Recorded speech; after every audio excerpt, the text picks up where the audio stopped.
These first days of spring have displayed a wide variety of sunshine, heavy rains and extreme winds of about 100 kilometers.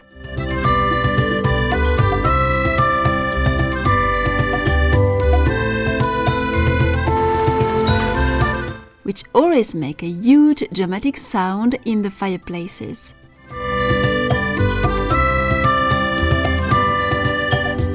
But the trees through the studio windows are slowly blooming, which is always a delight to contemplate, as these precious trees are the refuge of so many birds and make me forget I live in a city.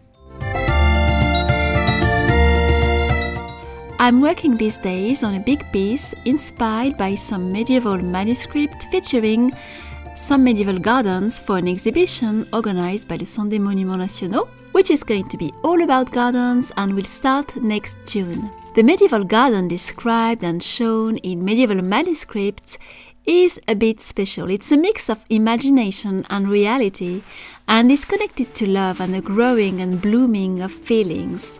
It's a closed, sacred space, usually closed by a door or a gate, as described in the famous Roman de la Rose, written by Guillaume de Loris in 1275.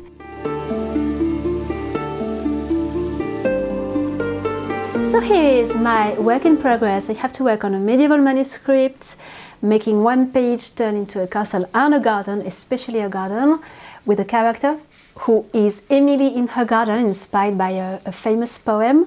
So I have to, yes, have the main character here. And for this project, so it's a commission, I have to work on specific documents, following really a direction. And I have, of course, room for creations, but I have also some restrictions. So I have things I'm not supposed to do. I can propose things, and some things work, some things don't work. And I had done a peacock, because the peacock was a decorative bird you saw quite a bit in medieval manuscripts, and it was said that decorative animals were always nicely represented in medieval gardens in manuscripts, so I had done one, but unfortunately it had not been accepted. He has been said to be too big and taking too much space, which I think is a shame, because he would have been matching the color of the roof, which are going to be very blue, like a beautiful medieval blue, and which I don't use a lot of blue. So it's an interesting exercise for me, and matching also the blue of the cover. But he will have to be removed. It's very fortunate that I didn't make too much progress on him and finishing it completely, because this is always discouraging when you work on something and the commissioner is not happy with what you have done and you have to start all over again. So here I don't have to start all over again. I'm going to remove it and keep it for something else. For me, there are some peacocks in Madame Donois's fairy tales, so maybe I will try to find a way to make him appear in another project of mine, because I love peacocks. I think, yes, I was a little sad with that, but it's the game when you work on a commission. I don't do commission at all, actually, these days. This project is a bit different. I know there will be things like that happening on the way, so I'm used to it. Fortunately, they arrive at a time when I can correct things. It's still worth it, so I'm enjoying the process of all that. But here, yes, I just have to remove the peacock, leave some space for more flowers. And the medieval garden, as I mentioned, is a closed space. And in the illustration, in the engraving in the manuscript, it was always shown as a very closed space. And of course, the castle part is not finished. We are not going to be able to see the behind too much. It's really just the front. And there will be some lights, I think, under the windows. And I will have some closed windows with some paper, just so that we don't see behind them. And this part is not finished. As I said, for this project, I have to show a bit where I'm going. So I need to see a bit, I need to show a bit some progress, even if this part is not finished. There are still some details to do, some flows to remove. I did a sort of draft version of it, which already takes quite some time. And here there will be, yes, the page, which is going to be less sculpted, and it's going to be sculpted little by little, actually. But I want to have the limit of the 2 pages a bit more visible, and with a lot of ornamental decors too on the sides, a lot of plants and flowers growing.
continue to work on my medieval castle and its garden, mainly the garden of course, but I still have quite a bit of work to do on the parts of the castle which is visible. And the techniques I'm using here of course are pretty similar to the ones I used for my doll houses and doll castles. So if you like doll houses, just know that my Dollhouse Workshop is still open and the launching offer is going to end on April 4th, this Thursday, April 4th, 2024. So there are still a few more days to join if you want to take advantage of this launching offer. And of course, once enrolled, you keep access to the content, and the workshops will entirely close its door this year on April 20th. So there are still a few more days. If you see this video, maybe just after the launching offer is gone, you can still join and start your dollhouse, its furniture, the towers, the staircases, all the decors with me, and we will have some group calls during the spring season, the springtime, to help you start, continue, and make progress on your house. So all the information about the Dollhouse Workshop can be found just under this video on my website at learnthemagicofpaper.com, my workshop's website, and then you will have the possibility to join and to start your dollhouse. And if you have any question, feel free to ask. So this is a bit different, of course. What I'm doing is not a dollhouse because we can't see inside. All the windows will be closed. It's a different exercise, but the techniques are a bit similar. I've never done a medieval dollhouse. Here it's a bit the first time I use more medieval architectural details. I had done it a tiny bit on the Melusine sort of decor I've done for a previous exhibition I have done also with Le Son des Monuments Nationaux, which was about the water. I think there was Melusine and the opera, the big opera stage I had done too.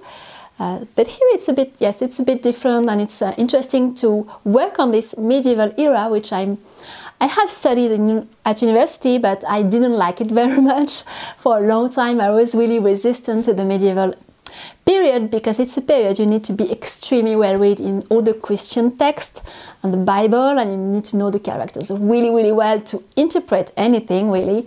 And I was not good enough, and if you don't have some very solid knowledge, you are doomed to fail. And I struggled a lot in my medieval classes because I wasn't that good in interpreting reading all the architectural symbols and all that, which are referred usually to Christian texts. But I'm happy to dive a little deeper now and to read a lot of very interesting things. And this 12th century is very interesting. All the courting century, which is all about love, the poems, the troubadour, is so interesting. I'm more and more interesting by this century. And here I had to be inspired by different texts, including Le Roman de la Rose and this text about Emily in her garden with the beginning of love blooming in her garden, all that. So it's very interesting and very refreshing.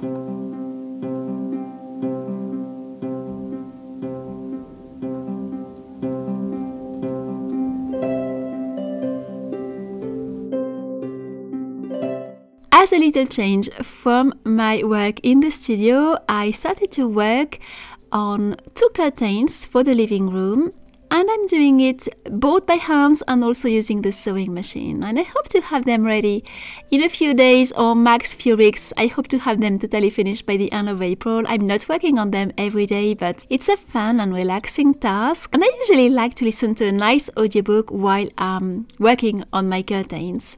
You will see them hanging pretty soon.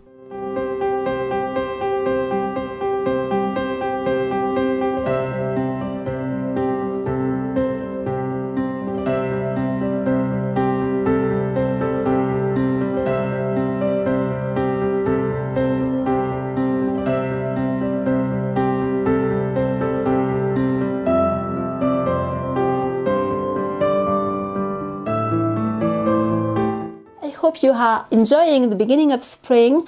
That is nice where you live. Here it's changing every day. It's sunny right now. It was extremely rainy this morning, extremely windy yesterday. It's just changing all the time. It's interesting. I wish you a very happy Easter weekend, and don't forget to subscribe if you don't want to miss all the nice videos coming.